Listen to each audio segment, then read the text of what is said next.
नमस्कार। एक सवाल है जो आजकल हर तरफ छाया हुआ है। क्या वो जमाना गया जब दुनिया में सिर्फ अमेरिका का ही डंका बजता था? चलिए आज इसी बड़े सवाल की तह तक चलते हैं। तो सवाल ये है, क्या अमेरिकन सेंचुरी मतलब अमेरिकी सदी सच में खत्म हो गई है? आजकल इंटरनेशनल पॉलिटिक्स में ये सवाल सबसे ज्यादा गूंज रहा है। क्या हम सचमुच एक नए दौर की दहलीज पर खड़े हैं? आइए जरा पता लगाते हैं। अब देखिए, इस पूरी बहस को समझने के लिए एक शब्द समझना बहुत जरूरी है, हेजेमॉन। ये क्या होता है? हेजेमॉन का मतलब सिर्फ एक ताकतवर देश नहीं होता। नहीं, ये वो देश है जिसके पास ना सिर्फ जबरदस्त शक्ति हो, बल्कि वो पूरी दुनिया की जिम्मेदारी उठाने का दम भी रखता हो। मतलब शक्ति भी और जिम्मेदारी भी। बिल्कुल वैसे ही जैसे स्कूल में मॉनिटर होता है ना, उसके पास पावर भी होती है और पूरी क्लास को संभालने की ड्यूटी भी। तो फिर सवाल उठता है कि दुनिया का भविष्य आखिर होगा कैसा? इसको लेकर दो बड़ी बड़ी बातें कही जा रही हैं। एक तरफ लोग कहते हैं कि दुनिया मल्टीपोलर हो रही है, मतलब अब किसी एक सुपर पावर का राज नहीं होगा, बल्कि कई सारे ताकतवर देश मिलकर दुनिया चलाएंगे। और दूसरी तरफ वो लोग हैं जो कहते हैं नहीं भाई, अमेरिका का दबदबा अभी कहीं नहीं गया। तो ये मल्टीपोलर दुनिया का आइडिया है क्या? सीधा सा मतलब है कि अब कोई भी बड़ा इंटरनेशनल फैसला लेने के लिए कई बड़े देशों की हाँ जरूरी होगी। आप ऐसा समझ लीजिए कि अब क्लास में कोई एक बॉस नहीं होगा, बल्कि कुछ बड़े खिलाड़ी मिलकर टीम की तरफ फैसले लेंगे। लेकिन यहां एक छोटा सा पेंच है। देखिए, ताकतवर तो कई देश बन रहे हैं, इसमें कोई शक नहीं। किसी के पास पैसा है, किसी के पास बड़ी फौज है, पर जब बात आती है दुनिया की बड़ी बड़ी जिम्मेदारियां उठाने की, तो ज्यादातर देश पीछे हट जाते हैं। और इसीलिए ये जो मल्टीपोलर दुनिया की बात है वो अभी एक सपने जैसी ज्यादा लगती है, हकीकत से थोड़ी दूर। तो फिर अगर दुनिया मल्टीपोलर नहीं हो रही, तो क्या इसका मतलब ये है कि अमेरिका आज भी टॉप पर है? चलिए अब जरा उन वजहों पर नजर डालते हैं जो अमेरिका के दबदबे को आज भी कायम रखे हुए हैं। और इसकी ताकत को समझने के लिए कुछ आंकड़े देखते हैं। ये काफी हैरान करने वाले हैं। सबसे पहली बात, पूरी दुनिया की आबादी का सिर्फ 4% हिस्सा अमेरिका में रहता है। सोचिए, सिर्फ 4% लोग, लेकिन यही 4% लोग मिलकर पूरी दुनिया की इकोनॉमी का कितना हिस्सा बनाते होंगे? लगभग 26%। ये बहुत बड़ा नंबर है। तो इन दोनों नंबरों को एक साथ रखकर देखिए। दुनिया के सिर्फ 4% लोग और वो दुनिया की 26% यानी 1/4 से भी ज्यादा दौलत पैदा कर रहे हैं।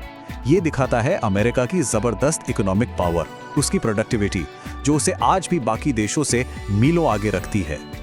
पर बात सिर्फ पैसे की नहीं है। अमेरिका की ताकत के कई और मजबूत पिलर हैं। पहला, उसकी मिलिट्री, दुनिया की सबसे एडवांस्ड और ताकतवर सेना, जिसके बेस आपको दुनिया के कोने कोने में मिल जाएंगे। दूसरा, यूनाइटेड नेशन सिक्योरिटी काउंसिल में परमानेंट सीट, मतलब वीटो पावर, वो अकेले किसी भी प्रस्ताव को रोक सकता है। और तीसरा, वर्ल्ड बैंक और IMF जैसे दुनिया के सबसे बड़े फाइनेंशियल इंस्टीट्यूशंस पर उसका कंट्रोल। ये सारी चीजें मिलकर अमेरिका को आज भी इकलौता सुपर पावर बनाती हैं। अच्छा, तो अगर अमेरिका को कोई टक्कर दे सकता है तो वो कौन है?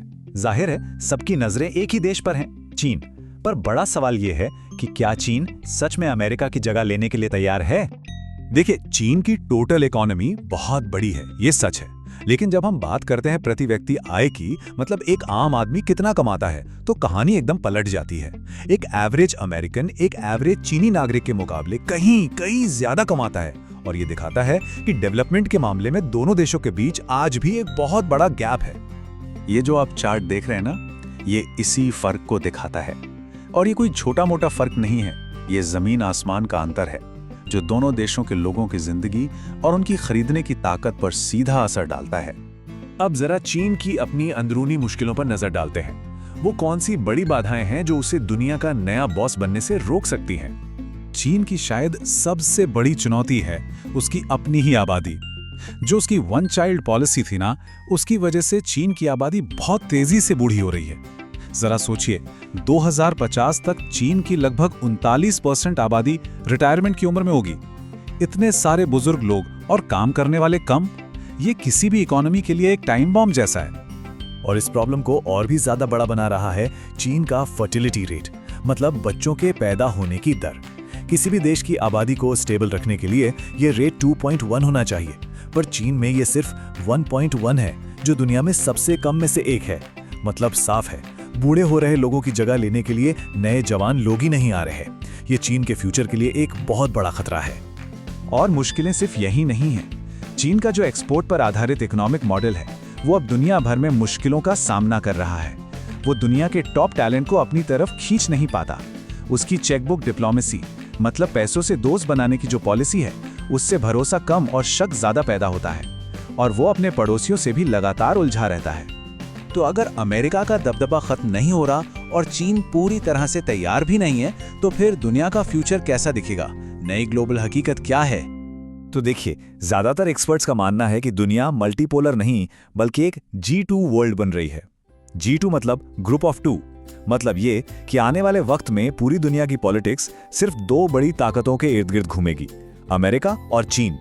इन्हीं का मुकाबला, इन्हीं का रिश्ता सब कुछ तय करेगा। आसान शब्दों में कहें तो वो जमाना शायद बदल रहा है जब सिर्फ एक सुपर पावर हुआ करता था, लेकिन उसकी जगह कोई मल्टीपोलर दुनिया नहीं आ रही, बल्कि दो बड़े दिग्गजों के बीच एक जबरदस्त कंपटीशन का नया दौर शुरू हो रहा है। और हम आपको इसी एक बड़े सवाल के साथ छोड़े जाते हैं। क्या एक सुपर पावर वाली दुनिया ज्यादा स्थिर थी, या फिर दो बड़े आपस में मुकाबला करते दिग्गजों वाली ये नई दुनिया ज्यादा स्थिर होगी? ये एक ऐसा सवाल है जिसका जवाब आने वाला वक्त ही देगा।